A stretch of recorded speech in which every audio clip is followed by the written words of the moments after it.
this, just so everybody can see. Yeah.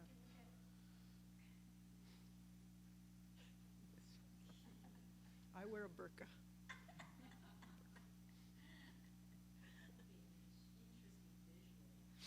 For Halloween, I'm going to do it. Okay, how do you go about energy? Oh, oh.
Okay. By the way, for anyone who this is a small version, small in size, just in English, in case anyone is interested. And this is Gita Press. This is the second portion. So there's a first portion, the same book. So from Gita Press, yes. Mm-hmm. Sure. So this is all English, and then I think I showed you. It doesn't have the verses in Sanskrit. No, it doesn't. So you would not want it. No, I have a book actually. Okay. No, I'm sure you do have Bhagavatam. Yeah, the big one. I have the big one. I'm just saying. Yeah. Yeah. Which has both. Right. And this also has both. Okay.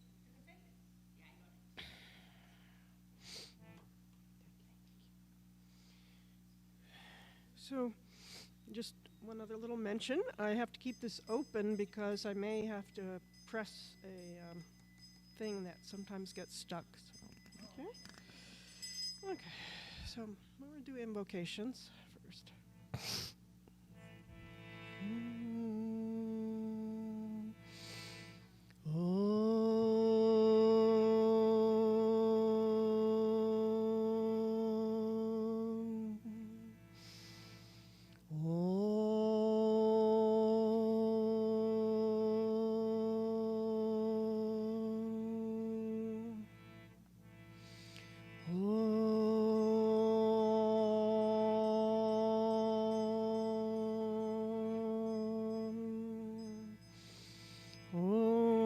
Sahana bhavatu, sahano bhunaktu, sahaviryam karavavahai, tejasvinavadhitamastu ma vidvishavahai. Om Shanti Shanti Shanti. Om Shri Ganeshaya Namaha. Om Shri Saraswatye Namaha. Om Shri Gurubhyo Namaha.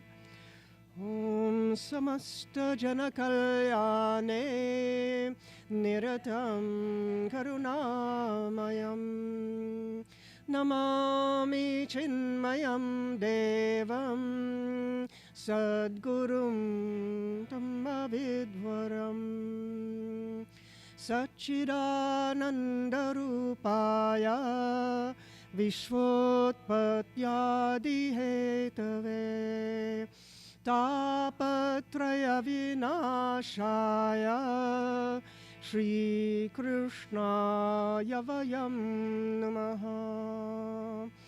Tapta Kanchana Gaurangi Radha Vrindavaneshwari Vrishabhanu Sute Devi Pranamami Hari Priye Pranamami Hari Priye.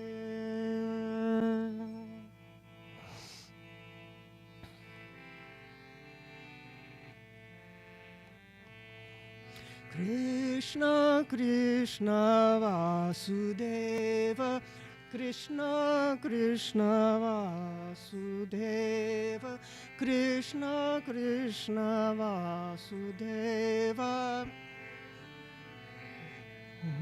Vasudeva Narayana Deva Deva Narayana Deva Deva Narayana Deva Deva Narayana Deva Deva Krishna Krishna Vasudeva Krishna Krishna Vasudeva Govardhanadhari Krishna Govardhanadhari Krishna Govardhanadhari Krishna Hare Krishna Vrindavanachari Krishna Vrindavanachari Krishna Vrindavanachari Krishna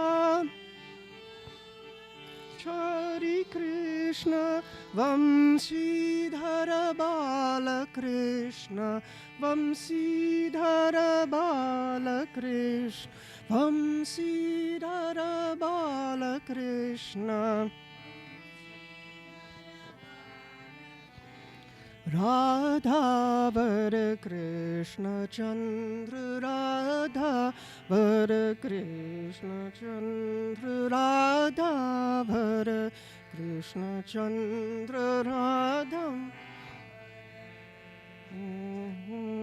Krishna Krishna Vasudeva Krishna Krishna Vasudeva Krishna Krishna Vasudeva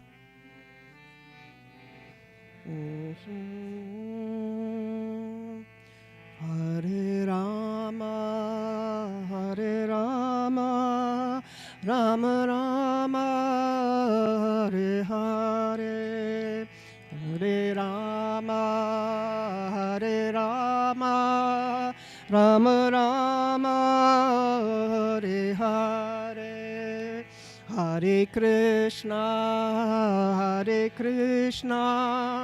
Krishna Krishna Hare Hare Hare Krishna Krishna Krishna Hare Hare Hare Rama Rama Rama Hare Hare Rama Hare Rama Rama Rama Hare Hare Hare Krishna Krishna Krishna Hare Hare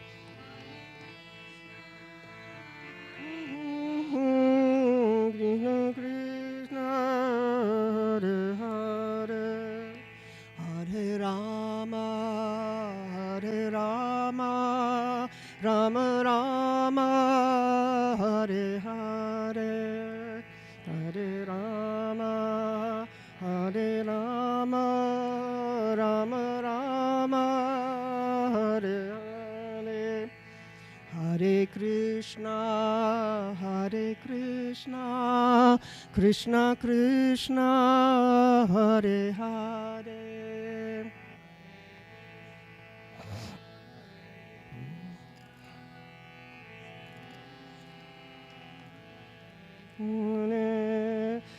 Hare Rama, Hare Hare, Hare Krishna Krishna, Hare Hare, Hare Hare. Siyavar Ramachandra ki jai, Shri Krishna Bhagavan ki jai, Shri Sadgurunath Maharaj ki jai.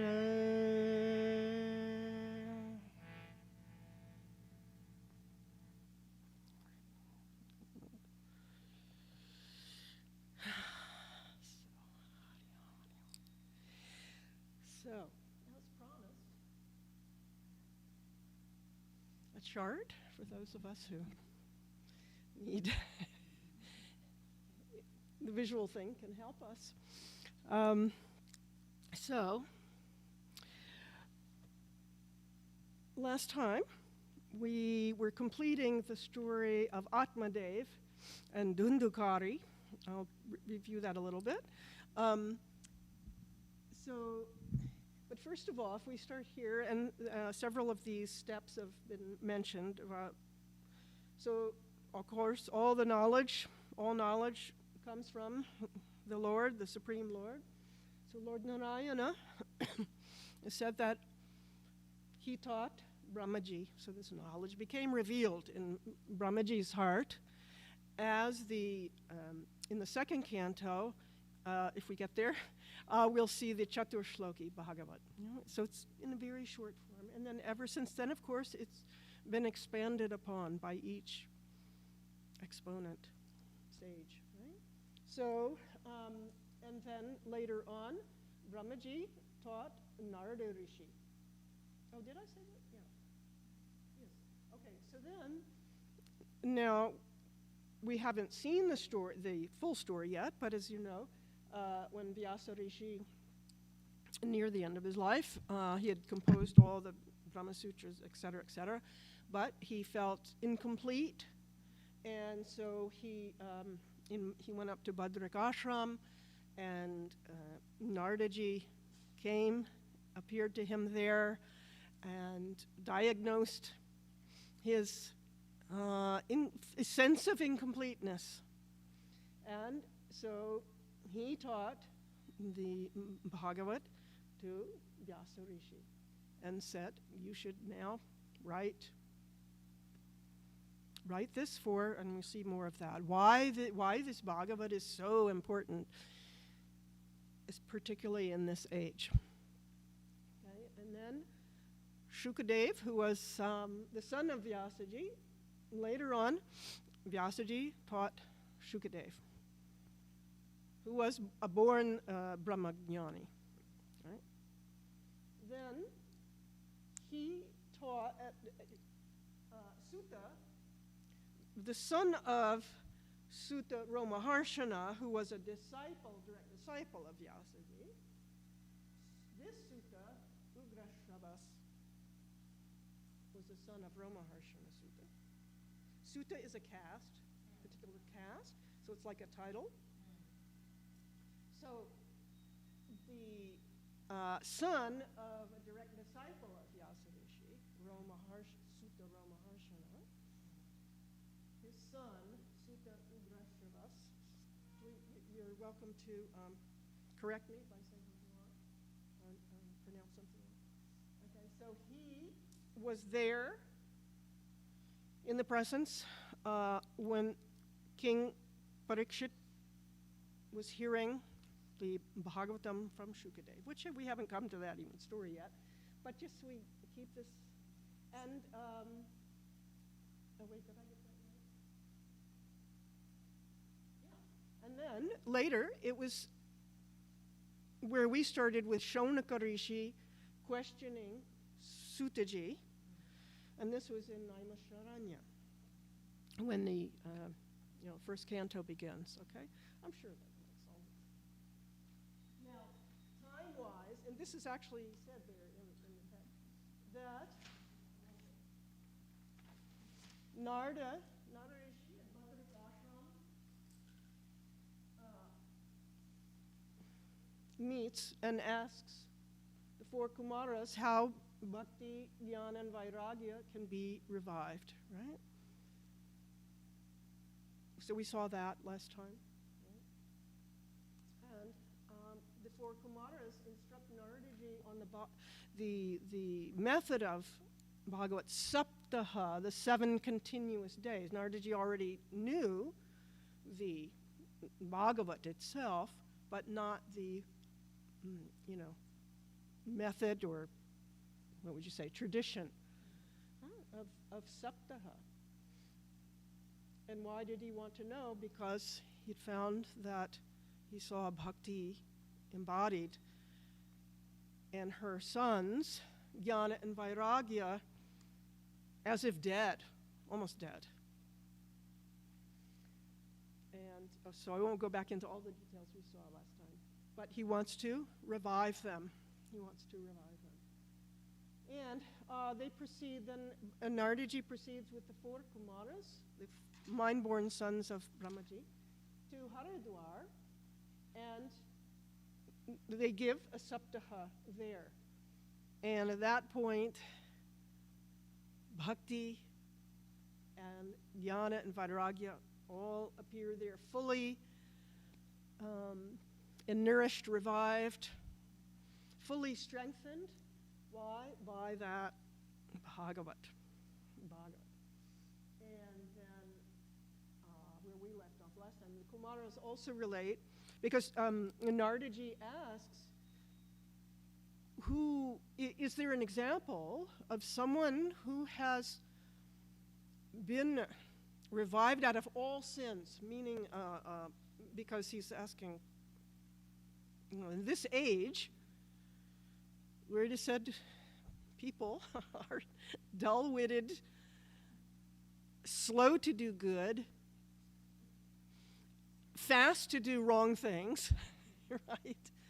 I said that directly. And full of negative behaviors, negative emotions, etc. Can this Bhagavat even save us? And so then the four Kumaras give this story of Atmadev. Should I go into that again? But as we know, Atmadev represents Atma, self. He gets married to Dundali, mind, intellect, the restless, noisy one, who always gets the last say in everything. And that gives birth to, that marriage gives birth to Dhundukari, the worst of the worst. And he gets caught up with the five senses, right? These 5 women who then take advantage of him and want all the money and wants him to get money and jewels and clothes. So he begins to steal,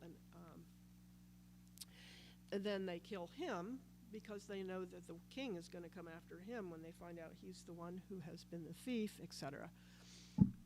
And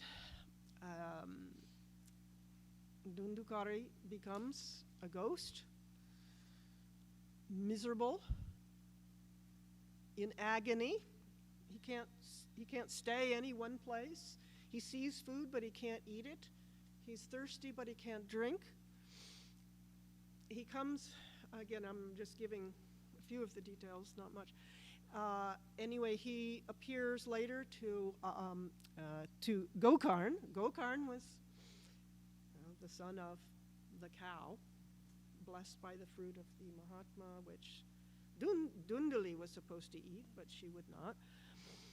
And Gokarn, with the ears of a cow, meaning the one who has listened to the Vedas, that one has wisdom and is, correctly guided in life. So the ghost of Dhundukari appears, or actually he can only see him when Gokarn blesses some water and then throws it out, and then he is visible to Gokarn. And Dhundukari asks, please do something for me. Even though Gokarn had done many Shraddha ceremonies for him, in various holy places, but that wasn't enough for him anyway. So Gokarn asks many people, they don't know what can I do to help him now. But finally he prays to Lord Sun, Suryadev, and Suryadev blesses him by telling, do this Bhagavat Saptaha. And when he does that, of course, and there's many other large gathering there, Dhundhukari has gone into a bamboo stalk with 7 knots in it. And at the end of that Saptaha, actually at the end of each day, each knot cracks open, liberated each day, more and more. And finally, at the very end, Dhundhukari appears as a glorious, he actually appears in the form of Vishnu, as Vishnu. Not Vishnu himself, in the form of Vishnu Das. And he is liberated to Vaikuntha. And then Gokarn asks, why is it that he only was taken to Vaikuntha and not everybody else who was in the audience? And it is answered that because of how he listened. That because Dhundhukari he didn't have anything to lose, no? And so he was listening so intensely without being able to eat or drink or anything. And because of that intensity of listening, he listened. He truly listened. Whereas it is explained there that other people in the audience, attention would come and go, and, I'd remember what I have to do, and my work, and my family, and this and that, and this and that. The past, the present, the future, etc. So that distracted their minds. And that they didn't, so therefore when they left the assembly, they didn't contemplate on what they had heard, because our mind gets busy. So then Gokarn said, let's do another Saptaha. And so they organized that, and this time at the end of the Saptaha, everybody was taken in that Vimana. And you remember what the meaning of Vimana is. The subjective meaning is that without the ego had dissolved, we can say, in that glory, that beauty of the Lord, and we can say to identification with it. Identification meaning seeing, understanding that everything and everyone is a form of that one Lord. And so they were all liberated. And there's also a beautiful description at the end of how the Lord himself appears. Shri Krishna himself appears, as well as his great devotees, Uddhava, Arjuna, King Bali, Prahlad, and others. And they're all playing instruments. Even Arjuna was a musician. Some are dancing, some are singing, some are playing cymbals, etc. And so this was highly pleasing to the Lord, means the Lord. See, bhakti manifested there also with jnana and vairagya. And when they manifested, meaning manifested in the hearts of all, Bhagavan manifested. And so it is said at the end of the Mahatmyam that certainly even listening to the story itself of Bhagavat liberates you. And let me see if I can find a specific verse here. then Bhakti, along with her sons Jnana and Vairagya, were established in his own scripture, this Bhagavat, by Shukadev. Hence, Hari definitely enters and occupies the hearts of his devotees when they recite the Bhagavat. Recite or hear it recited. Yes. So, and then the Lord says, now I grant you a boon. Right? And they say, just that you be present wherever and whenever Bhagavat is recited, is narrated. So. And one will attain Lord Krishna, who resides in Vaikuntha, just merely by listening to this. All right. Now, let's see, so I don't get...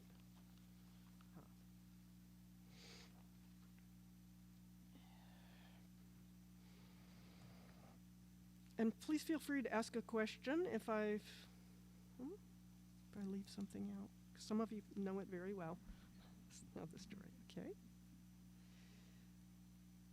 So now, the Mahatmyam was given so that we have an even greater appreciation for what we're about to hear. And, you know, the saints in their commentaries, they go on and on about how incredible this is, this Bhagavat, and how it is the essence, contains the essence of all the Vedic teachings, and yet it is easy to take that medicine, that medicine for this age of Kali, because of its sweetness. And we'll see that in the invocation. So now we're going to do the invocation for the Bhagavat, which is in the beginning of the first canto or first skanda. So you should have a copy there on your chair. And so these are the first few verses of the first canto. And really, when we see these and see the meaning, then we know it's the essence of the Vedas and Upanishads. The depth of teaching here, if we understand this fully, of course we'll understand the whole Bhagavat. And, you know, the rishis say, if we have to know all the Upanishads in order to understand this. So now, I'm going to do my best, all right? And then, consequently, our other weeks, we'll chant this at the beginning of the class, okay? So shall I do one line or half a line at a time? I know most of you could. Half a line. Okay. Janmadyasya yatonvaya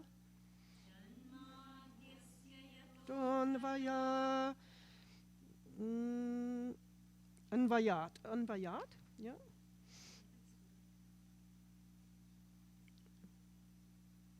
Maybe you should chant it.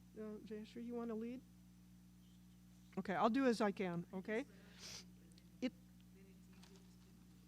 Janmadyasya yatonvayat tadatas charteshvabhignaswarat charteshvabhignaswarat tene brahma hridaya adikavaye tene brahma hridaya adikavaye muhyanti yatsurayah Surayah tejo varimradam yatha vinimayo varimradam yatha vinimayo yatra trisargo mrisham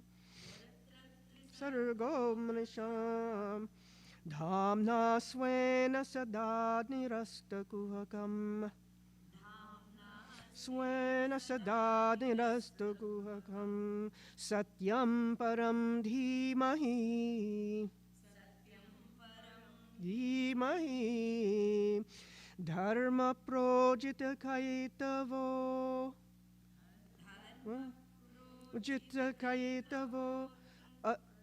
अत्र परमो निर्मत्सराणां सतां निर्मत्सर सतां वेद्यं वास्तवमत्र वस्तु शिवदम् यं वास्तवमत्र वस्तु शिवदं तापत्रयोन्मूलनम्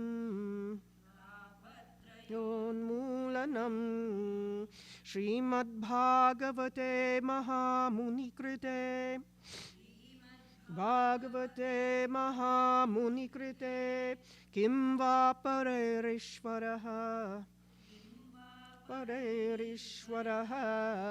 सद्यो हृद्यवरुध्यतेऽत्र कृद्भिः हृद्यवरुध्यतेऽत्र कृद्भिः शुश्रूषुभिस्तक्षणात् निगमकल्पतरोर्गलितं फलं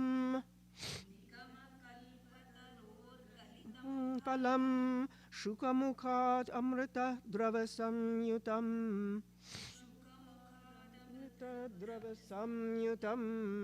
पिबत भागवतं रसमालयम्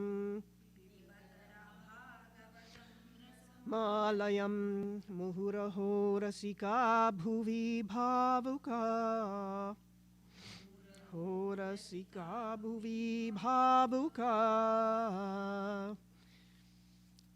So I'll do in general here.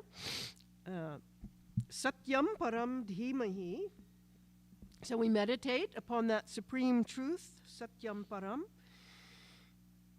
You know, param means supreme, beyond any limitations of space, time, or object. And what is that? Which is what?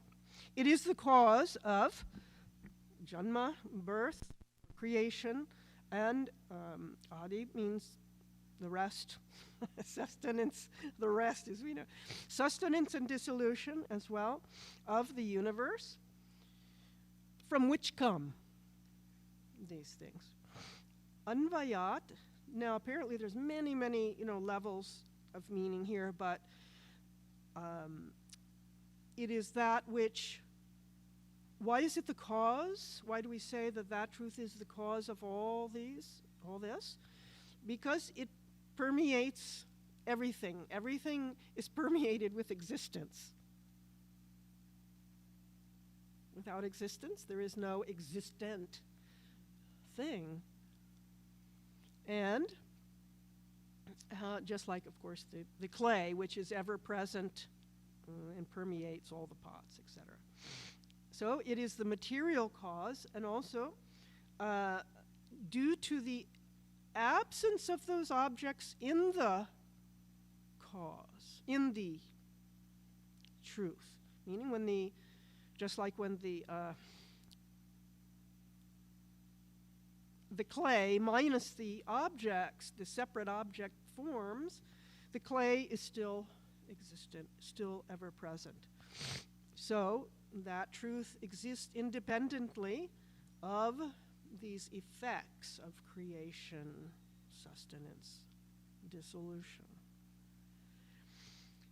Arteshvabhignya swarat, it is also omniscient, or the illuminator. So therefore it is also the efficient cause, not only the material cause, but also the efficient cause, the illumining consciousness. It is that one consciousness permeating everything, even in the tiniest ant, the tiniest bug. It's the one consciousness. And so abhignaha, all-knowing of the nature of consciousness. Swarat, it is self-shining. There's no other light needed. This is like an Upanishad class, right? Yeah. And Tene Brahma Hridaya Adi Kavaye, which was revealed in the heart of the first seer, which is usually said to be Brahmaji here. muhyanti yatsurayaha, which baffles or confuses or is beyond the mind, beyond the understanding even of sages and gods. Meaning beyond the intellect, because the intellect is only a limited equipment.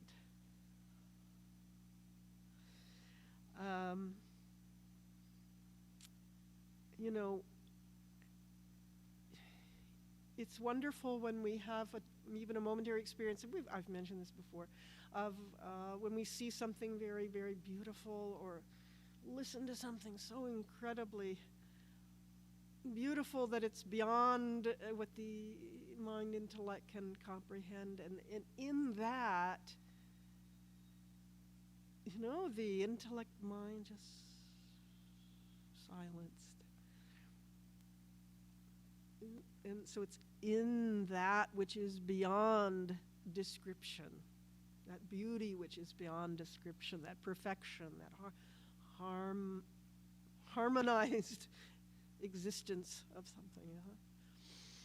So that means baffles, causes wonder. Yeah. So just like Tejovari Mridam Yata Vinimiyo Yatra Trisargo Masham, just as, this example, the mirage, when light is reflecting on the sand of a desert, and there appears to be water, but there really isn't. In the same way, these three worlds of consciousness, also waking, dream, deep sleep, appear to be. But they're not really. They're not something real in themselves. That will become, and as we listen to Bhagavat, it just, your mind becomes absorbed in Bhagavan. All right. Dhamna swena sada nirasta kuhakam. So by its own power, swena, by its own power, dhamna, power, it casts out, or there is no more deceit, delusion, illusion. Maya doesn't even exist as something in Brahman.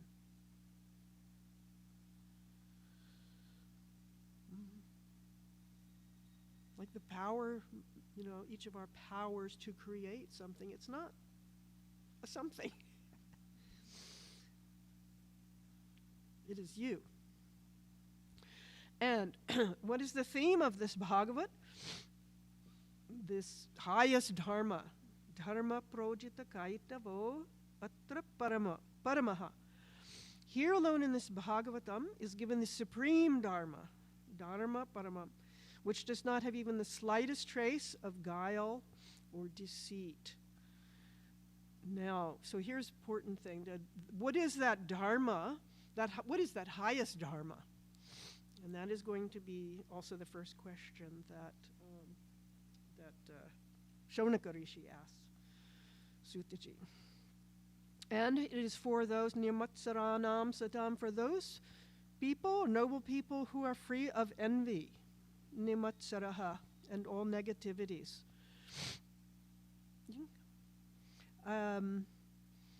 So, have you heard that definition of nirmatsaraha? Matsaraha means someone goes ahead of me. Yeah? Yeah. Someone goes ahead of me. There's so much to say about that. Okay. Vedyam vastavam matra vastu shivadam. Now, this indicates the highest jnana, highest knowledge is given here, which must be known, which brings, how is it, what is that highest knowledge? That which brings us Shivadam, or Shiva. Sorry if I'm doing the wrong case. Auspiciousness. And auspiciousness means joy. Whereas, the more I know, the more I watch the news, the more the more the mind becomes disturbed and angry and upset and fearful and all that. Yeah, so that highest dharma is that which gives us this highest knowledge, which brings about auspiciousness, joy, peace, and which tapatrayo mulanam, which uproots the three miseries, adibodhic, adidaivik, adhyatmic, miseries of body, mind, and intellect, you can also say. All of the past, right? Because I can temporarily rise above my restless thoughts, right? Disturbing thoughts. But then if the vasanas are still there, or memories that are still,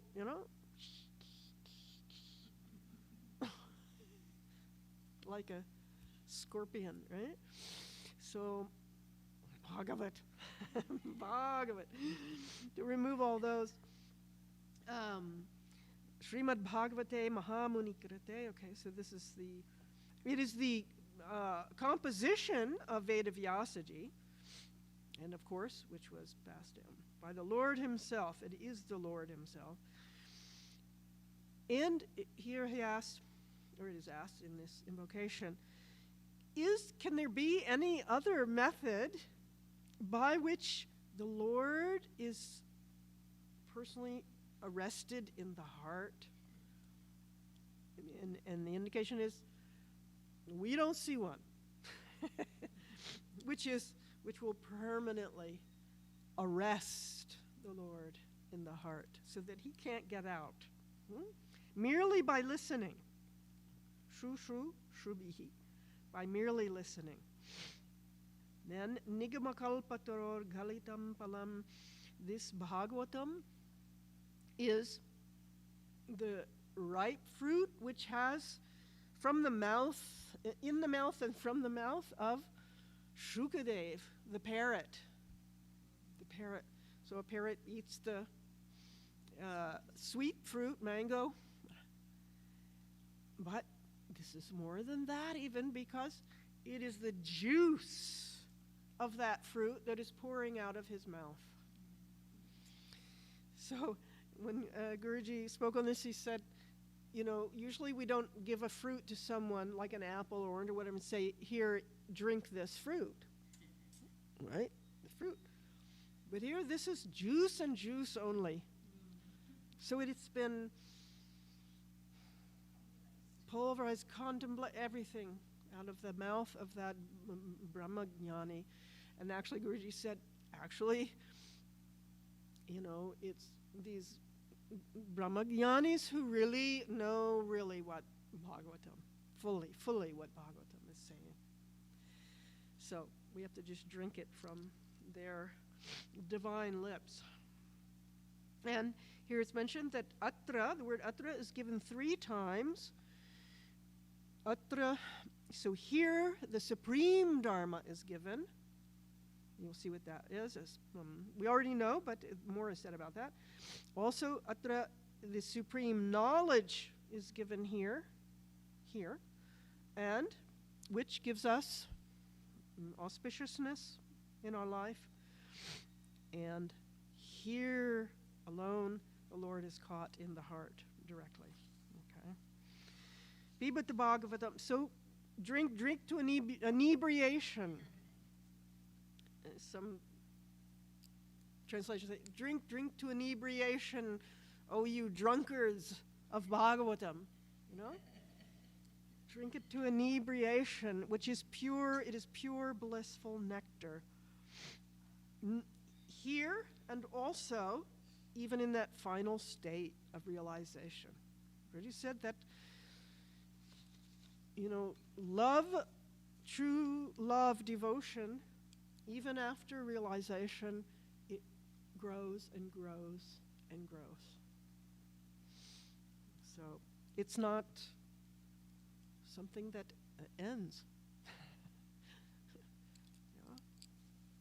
Okay. So now that is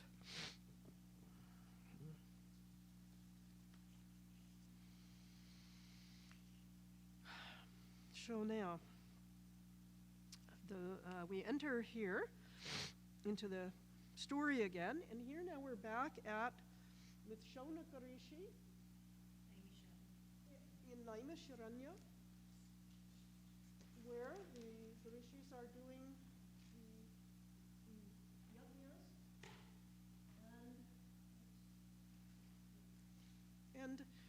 yajnas, and the word or name Naimishara, you may already know, means, one meaning is there where the mind stands still. So anywhere, just like when we go to certain places, especially out in nature or a temple, and our mind naturally becomes more quiet and still, you feel that, divine serenity and presence. That is Naimisharanya. Naimisha. And it also means the time that it takes the eyelids to wink. And the Lord, in some incarnation, had also destroyed a demon, Asura, in this place. Just like that. So, of course, that demon is, that demon of ignorance. And it also means animisha, if I have it right, which means never winking, meaning ever alert, ever awake. What is that? That is this Bhagavan. The Lord in the heart, or the self, is ever awake. It is unwinking. So, here Shaunaka Rishi and many, many other rishis were doing these fire sacrifices for, it actually says 1,000 years.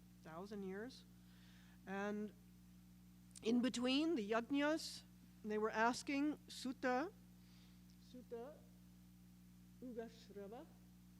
Ugrashrava, these questions, because he was the leading rishi here. And they give him a beautiful seat, and they honor him, and then Shaunaka begins by asking him these questions, and he says, "Oh great one, please, you are full of vast knowledge. Please impart to us the essence of that knowledge by which man can attain salvation, liberation."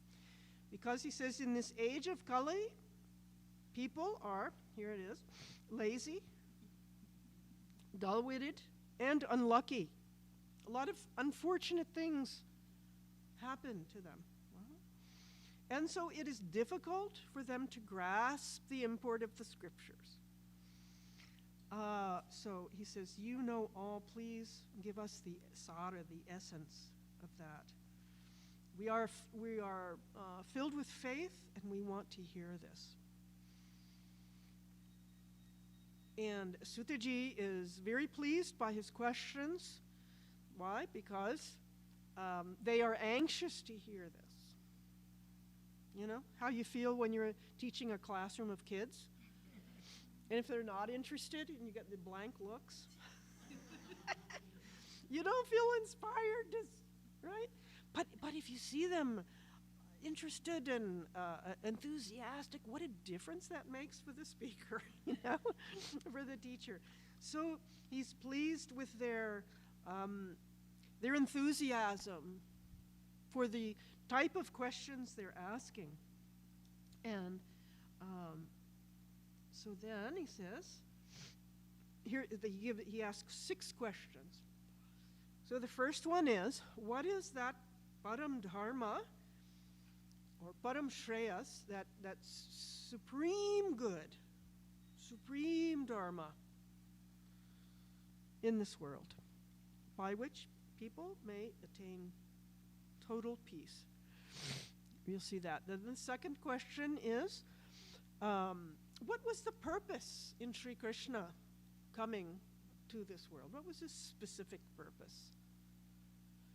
And the third question is, what were his specific deeds in relationship to that purpose, right? As an avatar. Then next question is,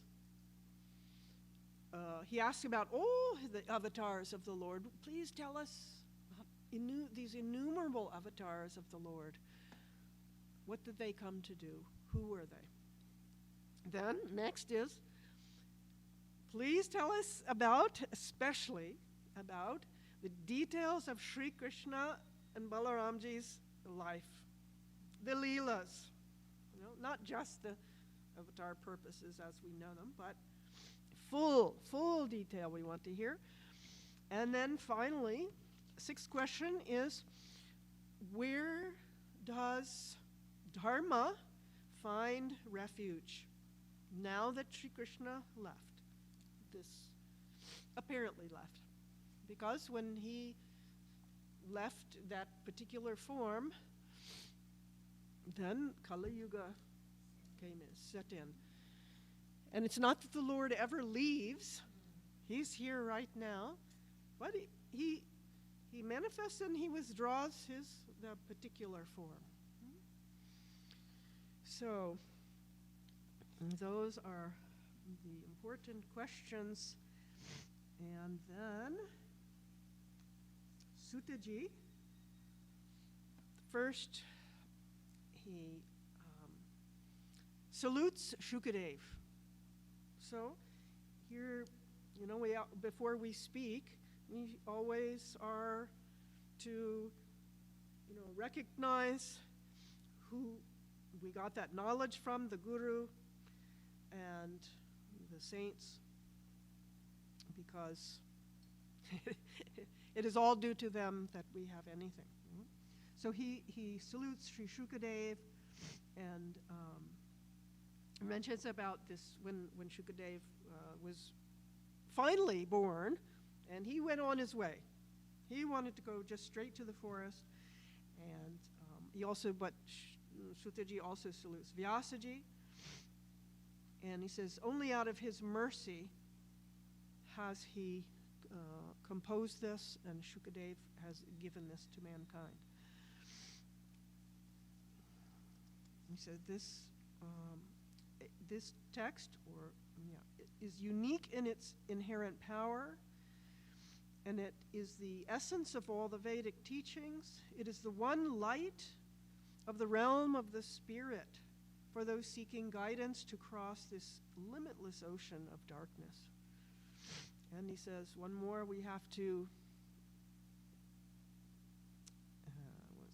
praise is Nara Narayana. I'm sure you know that. You can sing it with me. Narayanam namaskritya naram chaiva narottama daivim saraswatim vyasam tato jayamudhirayet. So the sages Nara Narayana are very important in this age. And as you know, that Sri Krishna was the embodiment of Narayana, and Arjuna, the embodiment of sage Nara.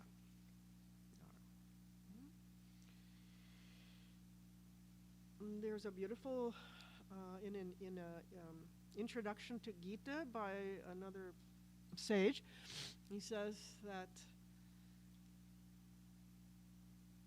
Arjuna is saying to Krishna, you are mine, you are mine. And Krishna responds that, Arjuna, you need me for realization, I need you for manifestation. In other words, Arjuna also represents that knowledge and love, bhakti, being put into action in this world. So now, Sutaji's answer, he says, "O sages, the questions you have put are both relevant and important, because they relate to the Supreme Being, Sri Krishna, and contribute to the good of all. Atma, we'll see that. Atma prasidati, peace of heart. Now, very important point, he says the highest dharma is that action which generates or creates bhakti, creates devotion in the heart. What kind of devotion? Ahaituki, motiveless, has no other motive behind it other than the just love, which is unyielding, apratihata, unobstructed by other disturbances, emotional reactions, which suddenly that bhakti is not there, seemingly not there. So unobstructed and atma prasidati, that brings that peace in the heart, peace of the self in the heart. So, meaning, see here that we often think, well, just doing my duty is dharma. But he clarifies here that just doing my dharma because it's my duty, that's not the highest dharma. To be doing it only out of love, and if it's creating more love and devotion in my heart,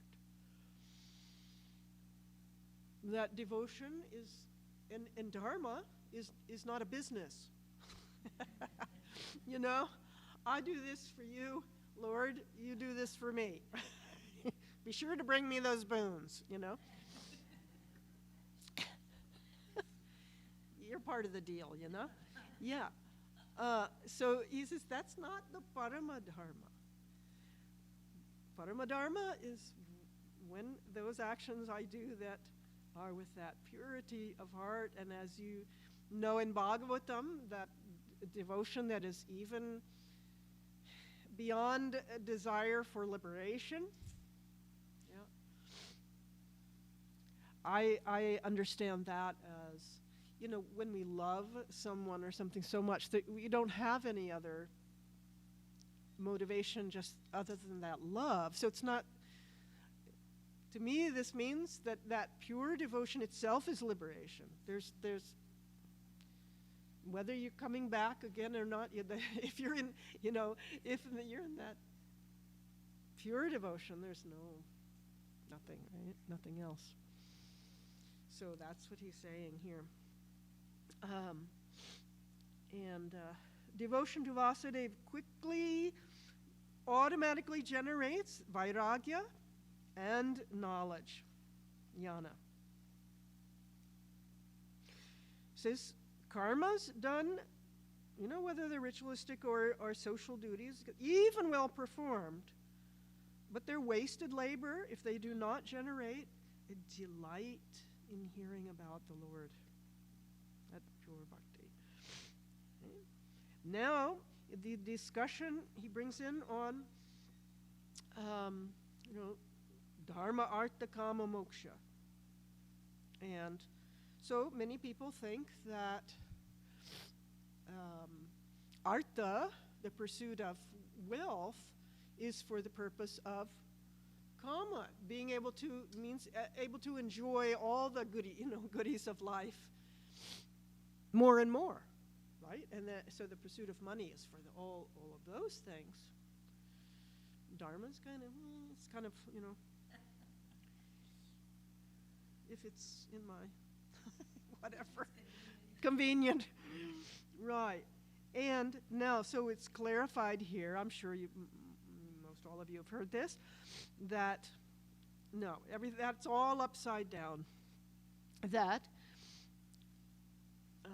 artha, the pursuit of regaining of wealth, is for dharma, to be able to perform more and more dharma and more dharma for the good of others, as well as, of course, take care of oneself, but as well for others. So artha is for dharma. Dharma, of course, is for moksha, for realization. Kama, he says, so procuring, our necessities of life and family and home and all those things, is to sustain life in order to perform our dharma, and also he says to inquire into the truth. That's why we're here. That's why we've come to this human embodiment, right? And elsewhere, of course, it said this human embodiment is the most blessed for realizing the truth. Because in Devatas, they're having good. They don't have to worry about hunger and thirst and all that. So it can get distracting, right? When things get too comfortable. Then, when we're a devotee, then Bhagavan sends some kind of something. Okay. But it's all good. It's all good. Okay. So what is that param dharma? Whatever increases my devotion. And then he says, this supreme truth is to be sought after. Is described by the enlightened ones as jnanam advayam, as non-dual supreme consciousness, also so as Brahman, as Paramatman by others, by Bhagavan by others. It is all that one. He says the attainment of the grace of Sri Hari is the true end of all discharge of duties, sacred and secular. Okay. Now, any questions or anything at this point before I go ahead? Okay. Therefore, man should, with one pointed mind, hear about, praise, worship, and contemplate upon the Supreme Being, the Master of all devotees. And he also says here that, and here are some practical means of developing devotion. He says, even resorting to, places of pilgrimage, but here he gives directions. He says, when we go to places of pilgrimage, what should we look for? What we should look for? The saints. We should find out. Ask, where are the saints? Where are the saints who live here? Go to them, listen to them, serve them if possible. Serving the holy people engenders faith, and of course also, channels the mind to become at one with their mind. That increases the desire to hear more and more of the Lord's glories. That creates delight in the heart. Delight in hearing the words that glorify the Lord purifies the heart of all negative thinking. And those negative tendencies are removed. And by that constant application of the mind, love manifests in the heart and slowly becomes unshakable. Unshakable. So the mind then becomes fixed in sattva and gets established in peace. And in that peace, this sounds like Gita as well, right? In that peace, all pains are destroyed. And he says the intuition, the tattva jnana, Bhagavat tattva vijnanam, spontaneous intuition of the presence of the Lord in the heart arises.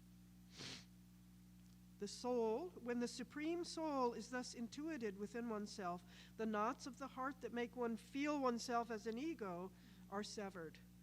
Doubts of the mind are destroyed, accumulated karmas are liquidated, and one lives in the unending joy of devotion to Vasudeva. And why should Vasudeva be the object of worship? Now he says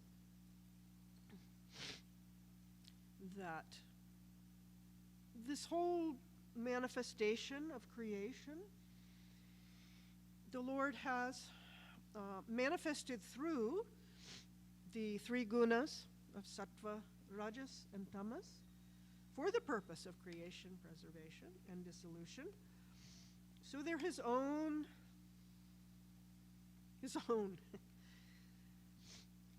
from himself.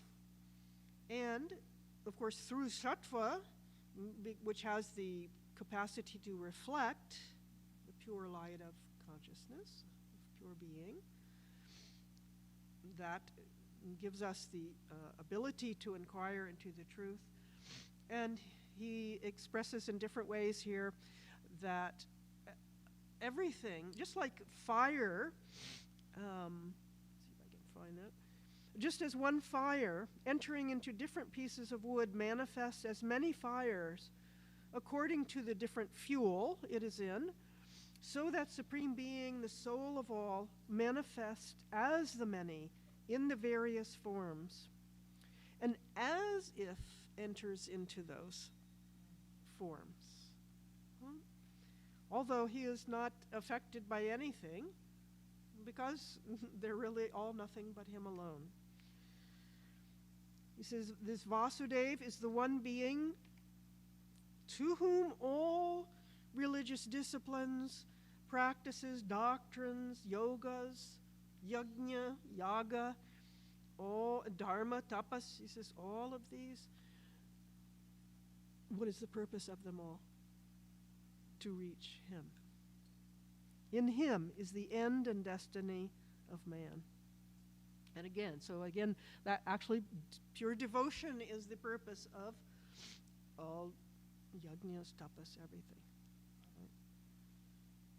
Because we know even those without having that purity of purpose, then that can lead to, maybe someone, as we see in the Puranas, those who get siddhis, become forgetful, because power is a very tricky thing. Whether it's political or economic or spiritual. The spiritual would be even more subtle. Yeah? I mean, if I could manifest something like that, boy. Yeah. So thank you, Lord. We have to really, I think when the guru actually, when we have that purpose of being devoted, I think they keep all those things away from us also, Isn't it that Sri Ramakrishna did that with Vivekananda? Yeah, because he had some initial, experience, but then Sri Ramakrishna pulled it back, for the time being. So, because those can be obstacles. So, oh gosh, and the great saints, when we read their lives, actually they revel in their, one saint would say, her nothingness.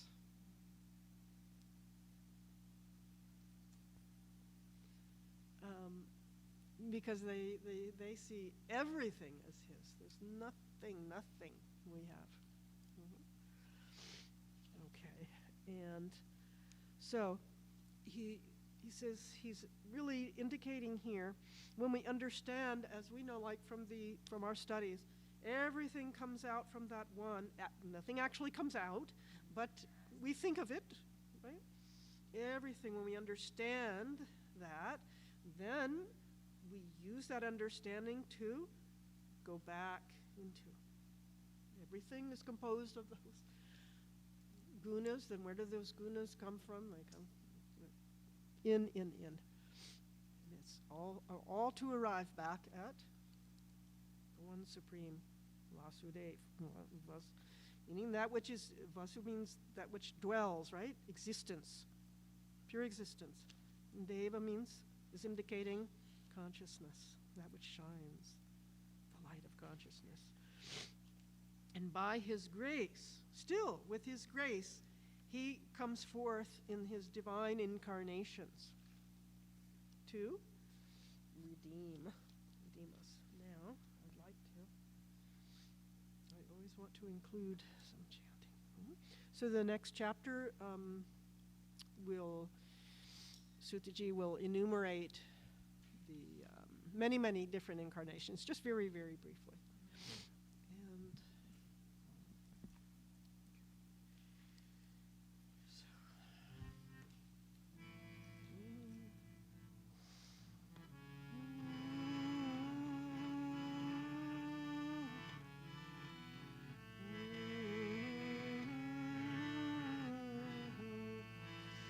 And Namo Bhagavate Vasudevaya. Om Namo Bhagavate Vasudevaya.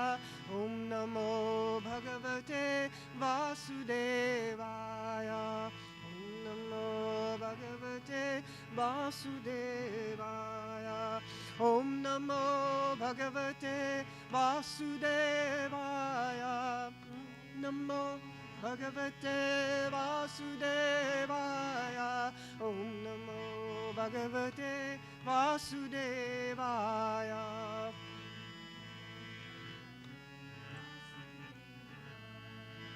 Om Namo Bhagavate Vasudevaya.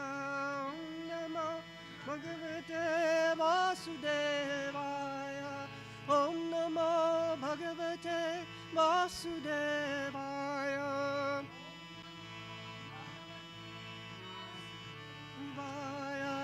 Om Namo Bhagavate Vasudevaya.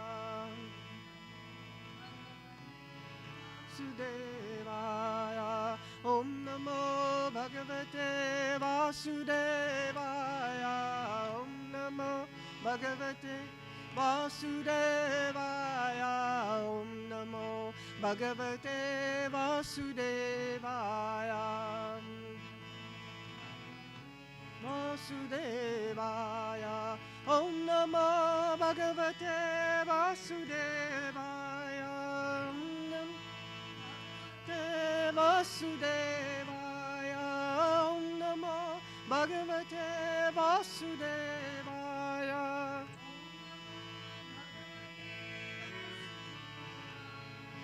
Om Namo Bhagavate Vasudevaya. Om Namo Bhagavate Vasudevaya. Om Namo Bhagavate Vasudevaya. Om Namo Bhagavate Vasudevaya.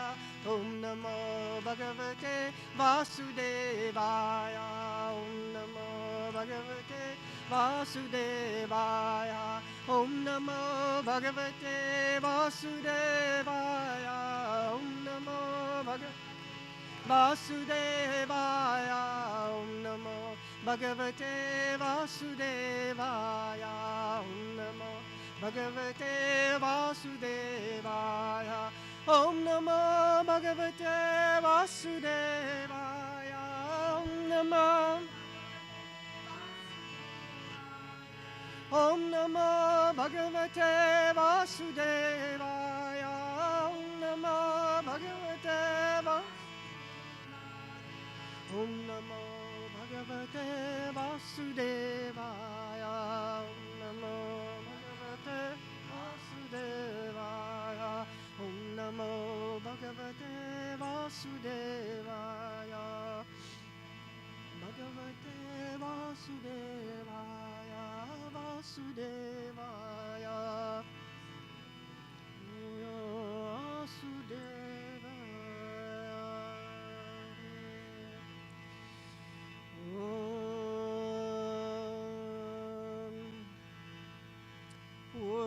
पूर्णमदः पूर्णमिदं पूर्णात् पूर्णमुदच्यते पूर्णस्य पूर्णमादाय पूर्णमेवावशिष्यते